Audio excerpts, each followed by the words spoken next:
Ito yung klase ng biko na pag natikman mo, mapapawaw ka talaga sa sobrang sarap. So ang una nating gagawin, isalang lang natin ang kakanggata na may halong coconut dark brown sugar, konting asin at pandan leaves. Haluin ng mabuti hanggang mag-sticky ang ating latik. At pag ganito na yung itsura, pwede na nating patayin yung apoy at iset aside lang muna natin ito. So ito naman yung sinaing natin na glutinous rice, luto na ito na may halong pandan leaves. At pwede na natin tong ilatag sa dahon ng saging. So kailangan malinis yung dahon ng saging na ginamit natin.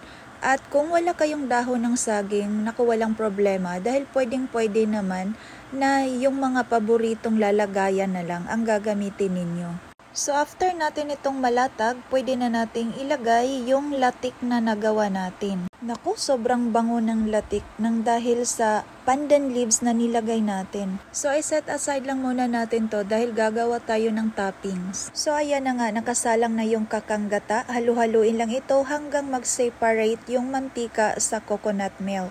So ito na nga yung itsura, pwede na natin tong hanguin dahil ito yung gagawin nating toppings para sa ating biko. So after nating malagyan ng toppings at nahiwa, ano pa nga bang hinihintay natin? Di kainan na!